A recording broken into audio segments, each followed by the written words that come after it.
I'm in the shop and behind the truck, and what I did is one of the tail license plate lights was out. This one over here. And back up in here, you'll see there's a red light, and it's got 3 bulbs in it. The left-hand bulb was out. And so I took them out, and replaced those bulbs. But let me show you what happened. Okay, as the title implies, deja vu with the G56 transmission.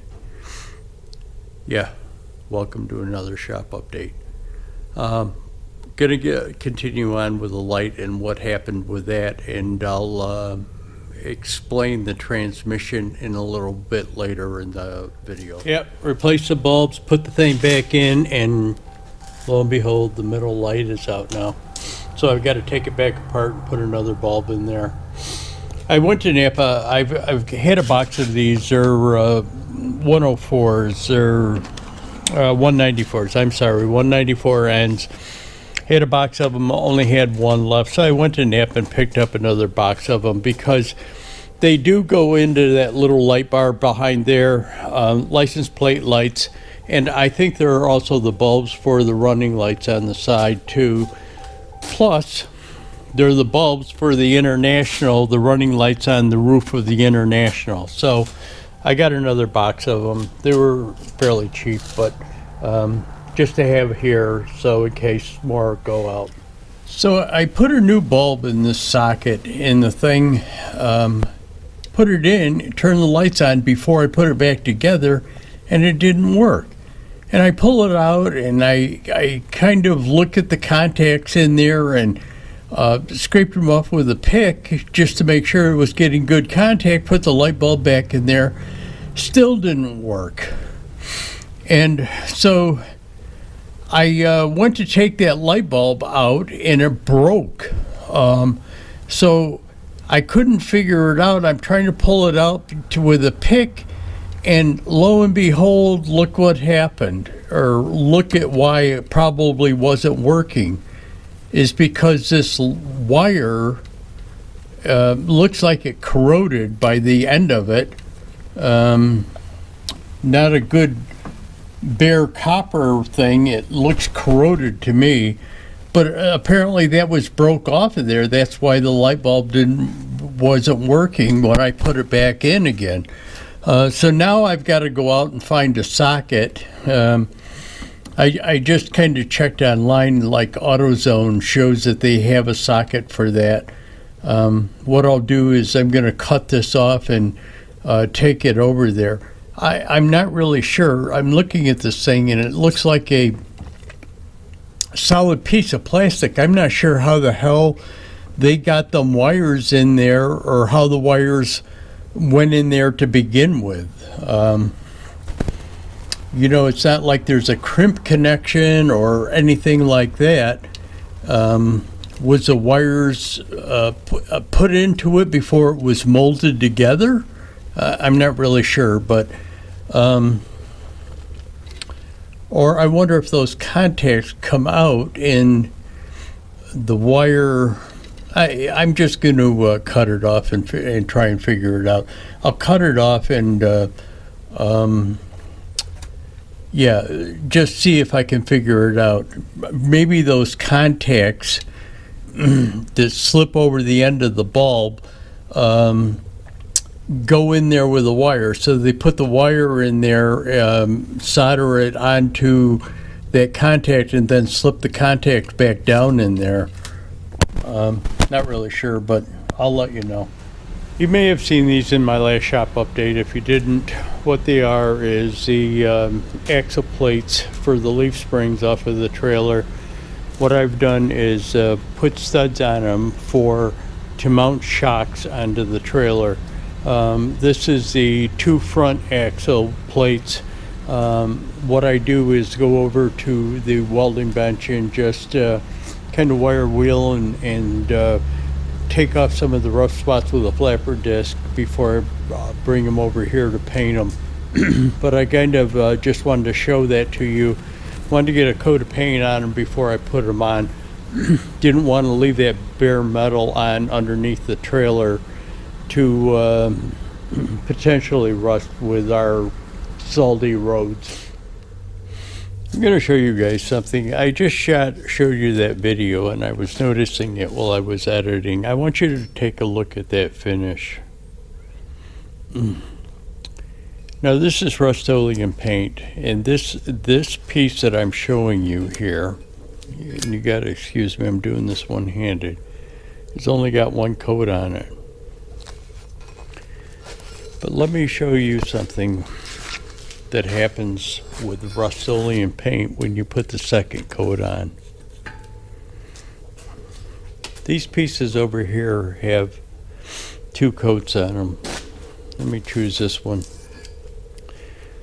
So these looked exactly like that finish before I put the second coat on, but I want you to take a look at what happens after you put 2 coats of paint on it. The paint crinkles up. Now it doesn't do it all over, it only does it in certain spots. And it's not like these things had paint on them before where you can say that the Rustoleum paint is interacting with other paint. These things were bare metal. And I'm not the only one that has this problem. A friend of mine was refurbishing some of his testing equipment and was using Rustoleum paint and had the exact same problem. Now, usually that crinkling effect only happens when you put, like, used to be like if you put lacquer over enamel paint, you would get that effect. I don't know what the hell is going on with Rustoleum that their product can't be painted over itself and not have that happen. It's absolutely ridiculous, and I don't know where we're going with this because there isn't a lot of other manufacturers of rattle can paint out there. But it's really, really bad. I mean, these things are going underneath the trailer and it really doesn't matter. But the problem is if somebody else is doing something and trying to get a finished product out of it, where are they going with this? It's really hard to find good stuff anymore. Good manufacturers of stuff. What is it? Is it because they have all of these stringent requirements because of the EPA that they can't get chemicals into the paint anymore that stabilizes stuff? It's just absolutely ridiculous. Just part of the little shop update, I had ordered some stuff. Chains, chain binders, ratchet straps. Now, I got 4-inch ones. I usually use 3-inch ones on my trailer. I got 4-inch ones because actually they were out of stock on the 3-inch ones. Out of stock except for ones that I didn't want, either because of the length or because of the hooking device.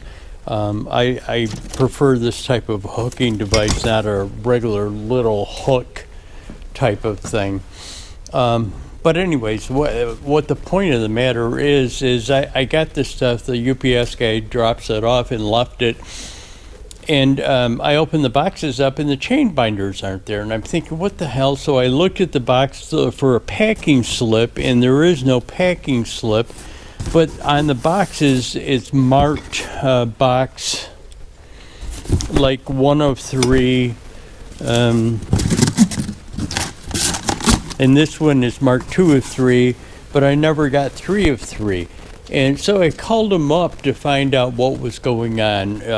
It's Truck and Tow is the place that I bought it from. And he says, no, there was supposed to be 3 boxes. And he looked it up, he did a tracking on it, and he says, oh, wait a minute, the 3rd box is going to be delivered tomorrow. Now, why the hell, if they were all shipped at the same time, why would UPS split them up so that and deliver 2 one day and another one another day. No idea, but anyways, seems like deliveries, especially the mail, priority mail and stuff like that, is terrible lately. Okay, so I'm standing in front of my toolbox in the shop, but I'm supposed to be in Knoxville, Tennessee right now. Reason I'm not in Knoxville, Tennessee right now is I hooked up the trailer last night and left and got just a little above Pittsburgh, and something happened to the transmission. It was kind of a weird thing. I heard this big bang. I was driving down Route 79 just outside of Pittsburgh, and I heard this big bang, like I said, and I thought it was a flat tire. So I pulled over and checked all the tires and nothing. I had a deer run into the side of my car one time. So what I did is check the trailer, make sure that nothing had hit it, and everything was good. I go to get back in the truck and put it in second gear, and it would not go in second gear. So I didn't know what was wrong. I went to a rest area, which was probably about 5 miles further down the road, and I pulled in there and I tried everything, and it would not go into second gear. And I was having a little difficulty getting it in some of the other gears. Got it in, but it was not its normal self. So anyways, I decided not to go. I didn't want to take the chance of there being something wrong or it getting worse, or I had a couple of pieces of huge switchgear that I had to bring back from Knoxville, Tennessee, and I didn't want to get stuck someplace with that, or have to drive it with no second gear with loaded trailer through hills. So I headed back, and I didn't have any issue on the way back. Got off at my exit of the thruway, and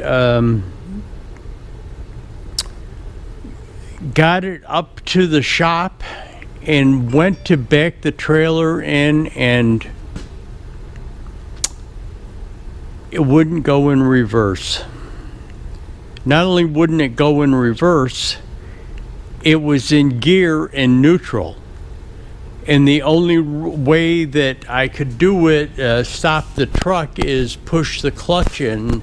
The clutch still works, but the gear, it's apparently jammed in a gear, but the shift lever is in neutral.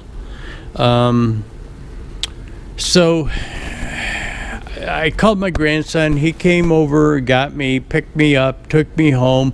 I got a couple of hours sleep, walked over to the shop this morning, and got it prepped here, got it up, disconnected from the trailer. Again, I can't get it in reverse, so luckily that parking lot in the back is pitched a little bit, so I was able to pull out in a forward gear in neutral. But what I had to do is go up by the building and then push the clutch in, let the truck roll back so that I could make the turnaround, and then brought it around here and into the shop. So it's up on the lift. Gonna start pulling the drive shaft out. I've got to tell you though, If anybody followed my old videos, you remember my old truck that's my grandson's now, and we had to tear the transmission apart. I'm starting to wonder if it wasn't the pilot bearing on that clutch that let go, and everything got screwed up from there. But because it's stuck in gear and because I couldn't get it, but something happened. There was a huge bang. I was again, on 79, doing 70 miles an hour. That's the speed limit on 79, south towards Pittsburgh. Fairly flat area. I was just cruising along, kind of zoned out in, one of them zone driving modes. And there was this bang. The truck popped out of cruise control, and I'm thinking I had a flat tire. But something let go that was enough to jar the truck to knock it out of cruise control. So I think it might be something else besides the clutch. Clutch seems to be working fine right now, but let's find out what happened. Maybe the same thing happened to this as happened to my grandson's truck. Maybe that pilot bearing went, and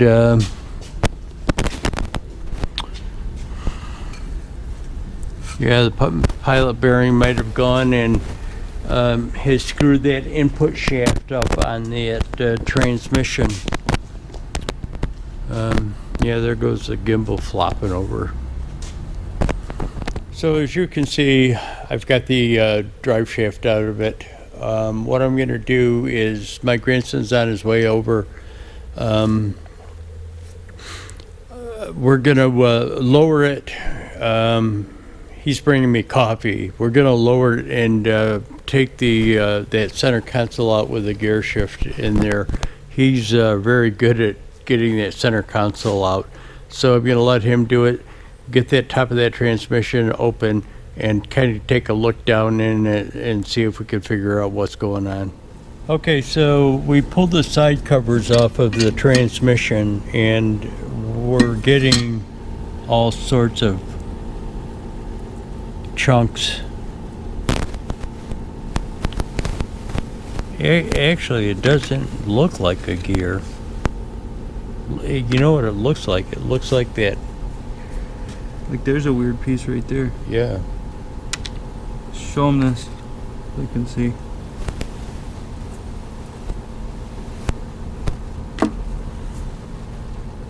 Another chunk right there, the big chunk right there.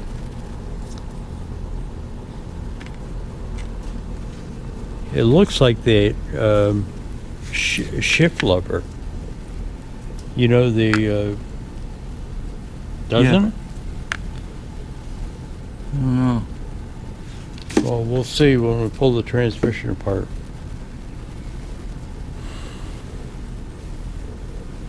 Doesn't look like a gear. No, it looks like something's been riding on it. You see it? See that? Yeah. The grooves. Talk me. Pause it. So here is the fluid that we took out of it, and as you can see, it is terribly discolored. Now, this is ATF fluid that they put in. Ram puts ATF fluid in, even though Mercedes, which makes the transmission, recommends that you use gear oil. So let us get the transmission out and we'll figure out what's going on. Okay, so here it is out of the truck.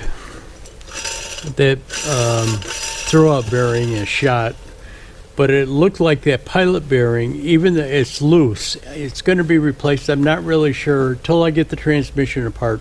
Not really sure what I'm going to do. The clutch actually, I'll take you over and show it to you, but the clutch actually looks fairly good. It looks like the throwout bearing, that pilot bearing, probably needs to be replaced, but Let's see what's the matter with the transmission before we make judgments on what we're going to replace and not replace. And here's a clutch disc. And as you can see, I mean, they're glazed a little bit, but there's a lot of pads still left on them.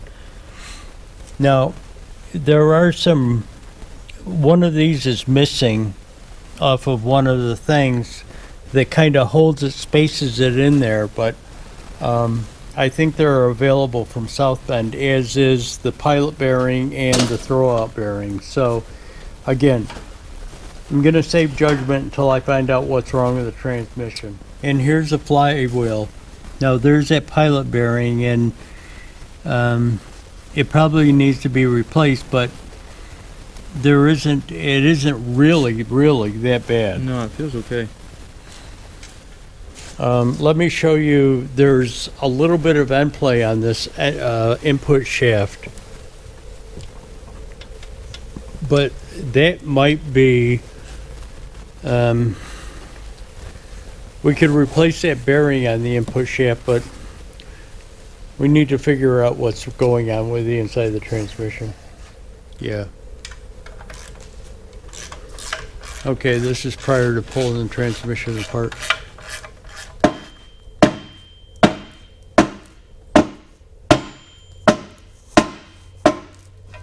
One more. Ready?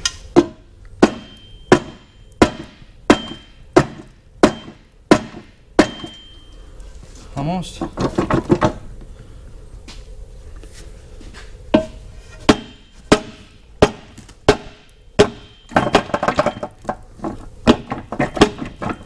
on. I think you're right, these pins. There we go.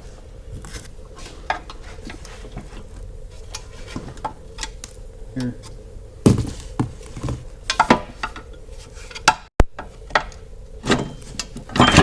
There you go. Back up so you can see it.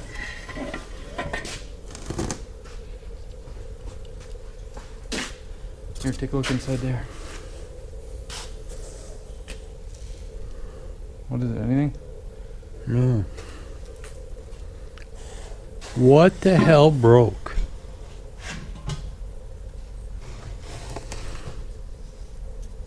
Look at the shit in this bearing. Bearing blew apart? Oh yeah. I bet you. Look at the shit in this bearing. Look, okay, look at. Careful. Something in here is gone. It's got to be gone. Got a light. Look at this.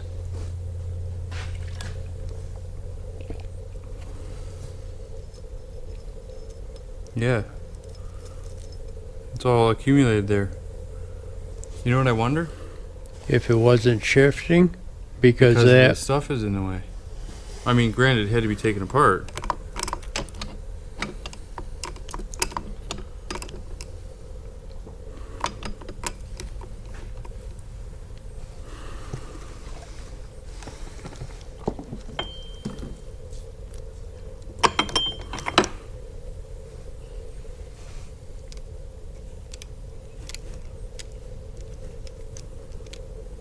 that shouldn't be that loose.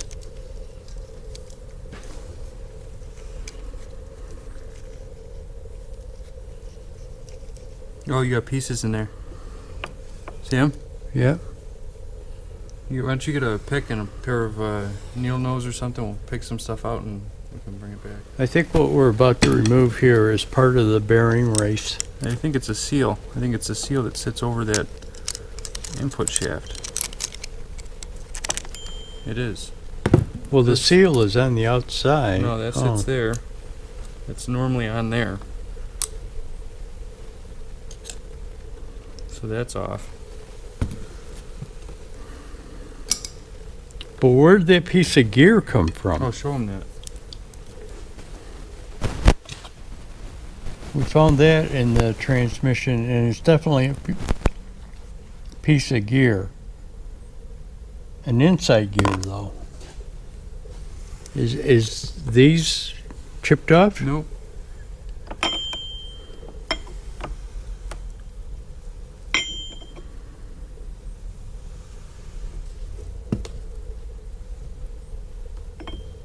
Oh. Wait a second. There's another piece. See it?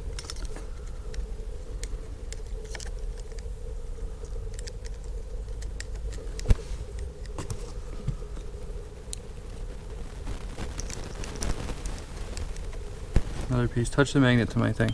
Touch it. Don't touch it to my pick. There's a big one in there. There it is.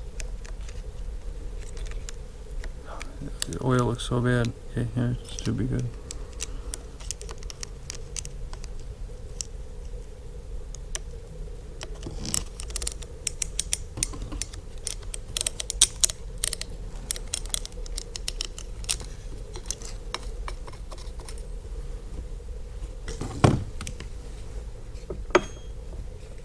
Can you pull this way for a second?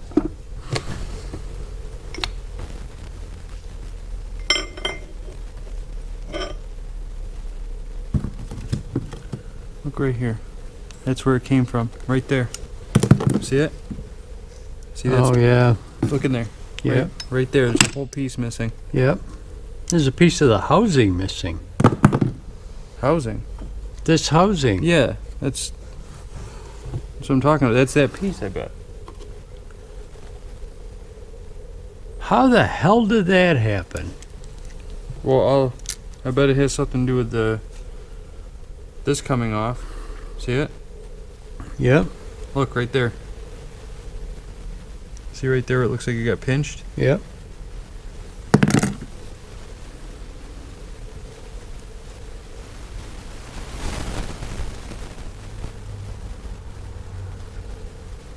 I bet you this... No, it doesn't look too bad.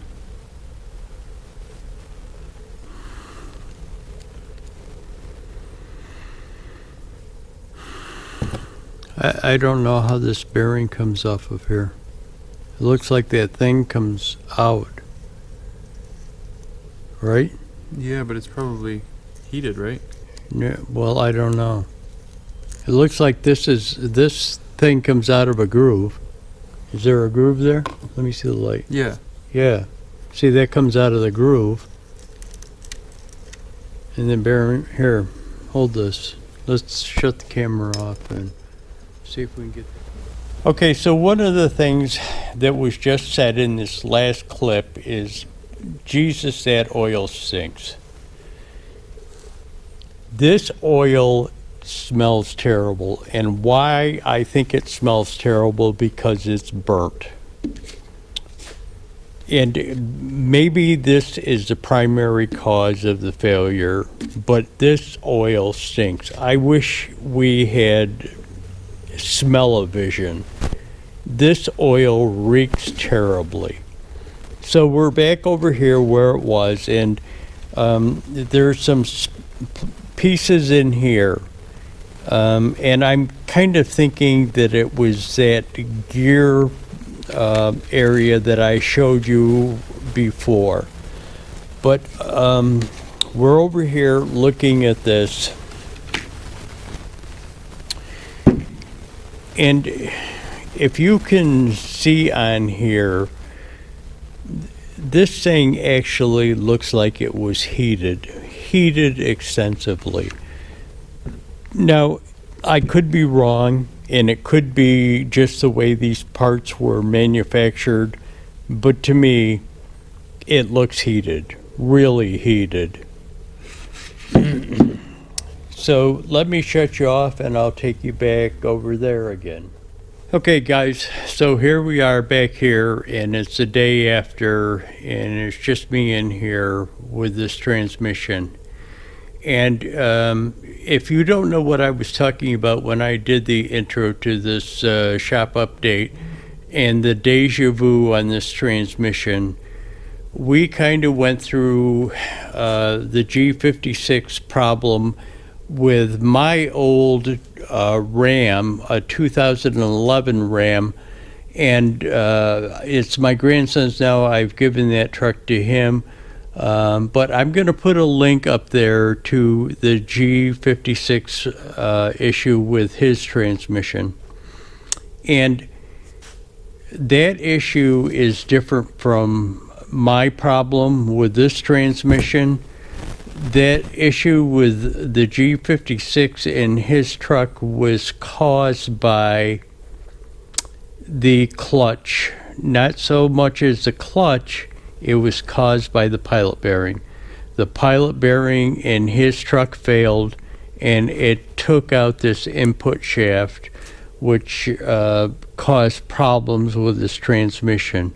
So what we ended up doing, and go look at that video, I can't relink it, but you saw the link up there before. Go look at that video, and you will understand what the issue was there. Pilot bearing took out the input shaft, and we ended up just replacing the input shaft on his and putting a new clutch in. So with that being said, I'm going to shut you off, and I'm going to take you through some things here that we have kind of found out.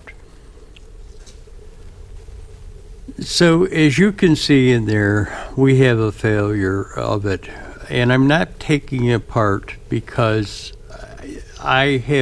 what I have done is bought a rebuilt transmission. I bought the whole thing. And the reason why I did that is if you kind of go back and look at what I had referenced in there, you will find out that buying the parts for this, the gears, the shafts, the stuff like that, is just as expensive as buying the rebuilt transmission. Now I'm going to make some modifications to that rebuilt transmission. The ports that are on the side of this, they're called Pto ports because you can hook up a Pto to the side of the transmission. They make cooler ports that go in there, but as you can see while I'm talking to you, there's all sorts of pieces in here. Pieces greater than this one area. So wherever these pieces are coming from, they're just all over the place inside of this transmission, but if you can see that, and hopefully you can, because it's just destruction.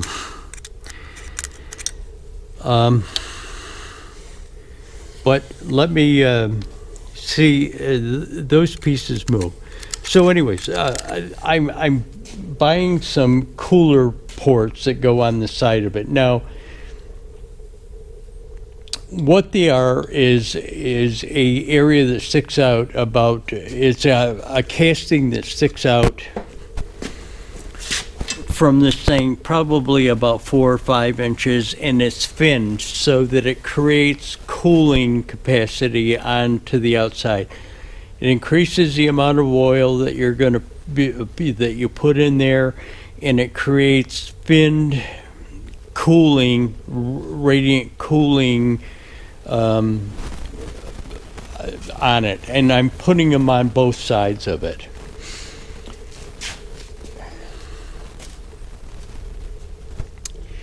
Also in that, there's a port for a temperature gauge, which I'm also getting.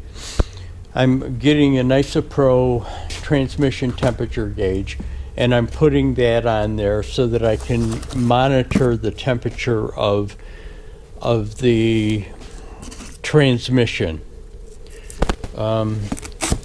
something that isn't done normally on. When you have an automatic transmission on this, I think one of the functions of the engine control module or the computer is that they measure the transmission temperature on automatic transmissions. You'll find a lot of aftermarket automatic transmission temperature gauges because transmission temperature on an automatic is very critical to how it functions. So they produce a lot of them, not so much for manual transmissions. But I am putting one on here because of the problem that I had and because I think the most of this problem is caused by that. It was overheated. But I'll show you what happened here. It kind of locked up. And sometimes it takes me a minute to figure out where that was. But as you can see, this thing is still locked up, and there's, right here, there's a piece of gear stuck in between the sinker teeth of this fixture, and it's just locked in there. It's jammed in there, and I think that's what's locking up the transmission. Why it's in neutral and it was driving in neutral is because of that. But anyways,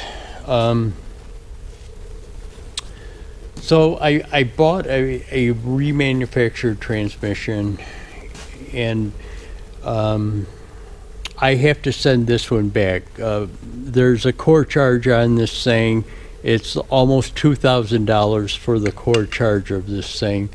So I'm sending this back, so I don't really want to get into tearing it apart because I want my core charge back. I don't want to have to be taking it apart and can't get it back together and maybe not get my core charge back because of that. So I would love to be able to take this thing apart and figure out where all the destruction is, because I'm finding a lot more pieces in this thing than there is in that one broken area up there. Okay, let me throw this little clip in here. What I'm talking about is we see this broken here, and in this broken area, there's an inner gear, part of the casting of it or the machining of it. So you have inner gears and outer gears. We see on this thing all the outside gears. We don't see the gears that are cut into the inside of it. So when you shift, both the outer gears and the inner gears interface between each other. That's how they get the different gears into going in there. So what I'm seeing destruction of is the inner type gears. We're not seeing any issues with the outer side gears. It's just the gears on the inside, and it just keeps going. I mean, we saw the pieces here that came out of here. We see the pieces down here, but there's more gears down there that we're probably not seeing pieces in down there. So the destruction on this thing is internal gears to it, the unseen destruction of it.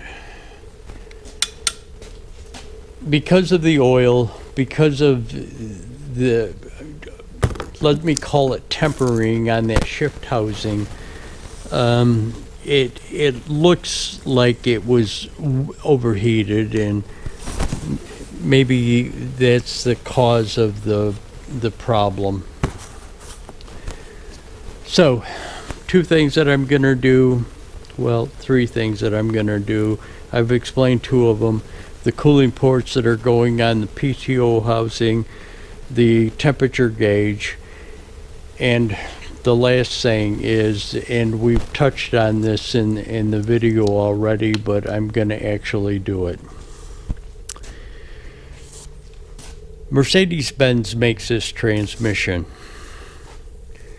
Mercedes-Benz uses this transmissions in medium-duty trucks in Europe.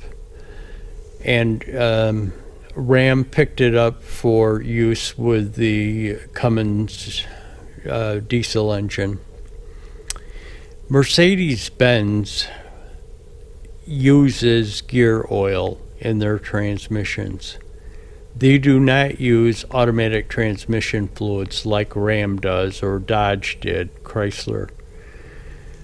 Chrysler is the one that did that, and nobody really knows why they did it. Apparently they thought it was more efficient, but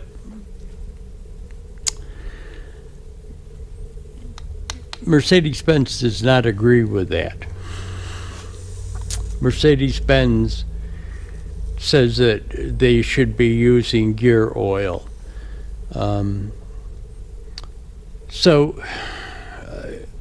I am, when I replace this into the truck, I am going to be using gear oil instead of automatic transmission fluid. I haven't figured out which one. It is going to be a synthetic gear oil.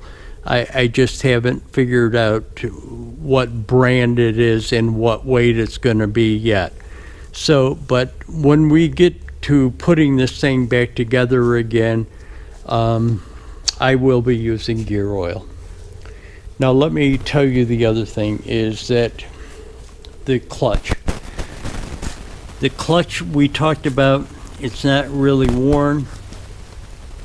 The pilot bearing I would like to replace, even though it hasn't failed yet. But the throwout bearing is terrible. Listen to it.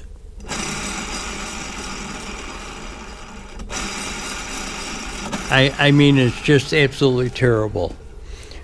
So in one of my conversations with Thoroughbred Diesel today, Thoroughbred Diesel is the one that I'm buying the temperature gauge for. It's going to be a IsoPro temperature gauge that's going to transmission temperature gauge. When I was talking to them today in buying that, I also mentioned that I had bought the clutch through them, and if they had pilot bearing, throwout bearing, and there's these little spacer tabs that go on the side of this thing. I'm missing one of them.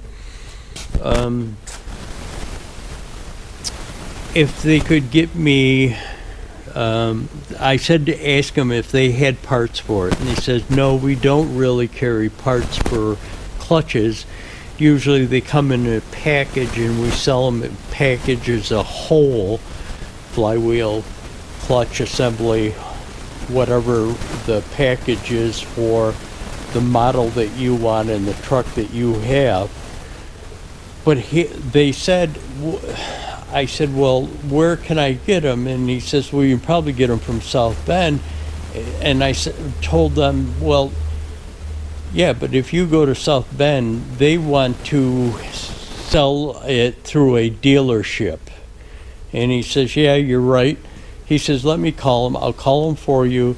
I'll see if you can, we can get the parts, or if you can buy the parts directly from him. So I'm kind of waiting for that phone call back to find out whether the throwout bearing, pilot bearing, and those little spacer shims can be bought in either through Thoroughbred Diesel or through South Bend directly. But I will bring you back on this. The transmission is a week out. I will be getting those other parts before I get the transmission, but it's going to be a priority because this is costing me money. Okay, so I want to end this video. Let me just say that I had left you off. I told you that about Thoroughbred Diesel. What I did is I got impatient, couldn't wait. I called South Bend myself. got a hold of a guy, and he said, I've got the pilot bearings and I've got those tabs that go into the side for like spacers, or yeah, let's call them spacers. But I don't have a throwout bearing. He sold me the pilot bearing, and he says, I'm just charging you for the pilot bearing. I'm going to throw those tabs into the box for, I'll just throw the tabs in the box. He did tell me how to get a hold of the throwout bearing. So I actually went to Summit Racing and got a throwout bearing from them. As you know, that throwout bearing is shot. So I do have that. I've got all of this stuff.